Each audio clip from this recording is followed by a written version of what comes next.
Welcome back to the social science class. Last class we have learned about the factors of production. In that we learned about land as well as its characteristic feature. Today we are going to see the next one, that is labor. Define labor. Labor is the amount of physical, mental and social effort used to produce goods and services in an economy. So labor plays an important role in an economy. Labor is the human input into the production process. Alfred Marshall defines labor as the use of body and mind, partly or wholly, with a view to secure an income apart from the pleasure derived from the work. So the labor work to secure income. Next we are going to see the characteristics of labor. Labor is original and indispensable. The meaning is very important factor of production.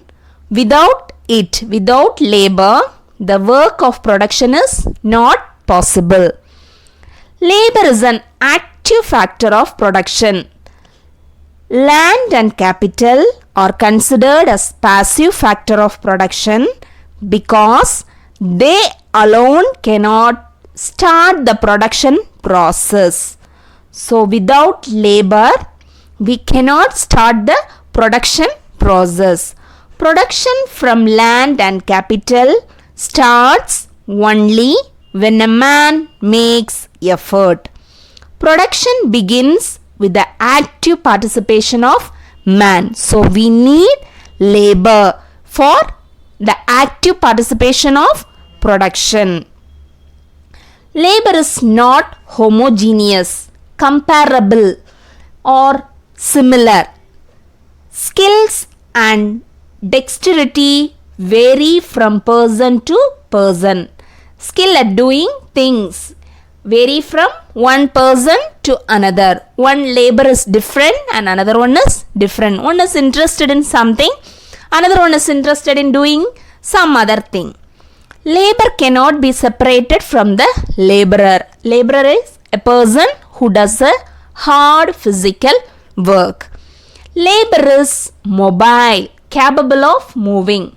You all know man moves from one place to another, from a low paid occupation to a high paid occupation. He moves for high paid occupation. He shifts his work from one company to another company or one organization to another for high paid. If you describe someone or their job as low paid, you mean that their work earns them very little money. So they shift or they move from one organization to another. Individual labor has only limited bargaining power. Bargaining means to discuss price. We all do usually in marketplaces. If we go to buy something, we bargain. He cannot fight with his employer for a rise in wages or improvement in workplace. So when workers combine to form trade unions, the bargaining power of labor increases.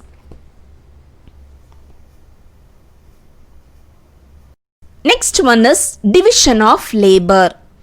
The assignment of different parts of a manufacturing process or task to different people in order to improve efficiency is called as division of labor. So dividing a work into many labors. The concept division of labor was introduced by Adam Smith in his book An Enquiry into the Nature and Causes of Wealth of Nations. For example, imagine a tailor stitches a shirt in full. In the case of garment expertise, cutting of cloth, stitching of hands, body, collars, holes for buttons, stitching of buttons, etc. are done independently. In garment expertise, these processes are done independently by different workers. Therefore, they are combining the parts into a whole shirt. Each one take their own responsibilities and finally they make the whole. Next one is merits of division of labor. Everything we have merits and demerits. First we are going to see the merits. It improves, division of labor improves efficiency of labor when labor repeats doing the same task.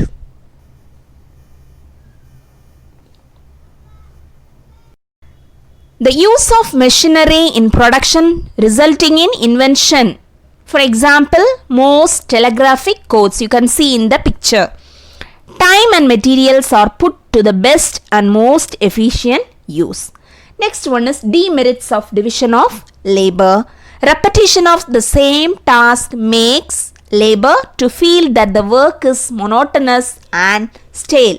Monotonous means never changing and therefore boring. Stale means not interesting. So doing the same work sometimes it will not give us any interest. Narrow specialization reduces the possibility of labor to find alternative avenues of employment. This results in increased unemployment. Sometimes unemployment also causes. Reduce the growth of handicraft and the worker loses the satisfaction of having made a commodity in full. Sometimes the worker also loses his interest or satisfaction. Thank you, dear children.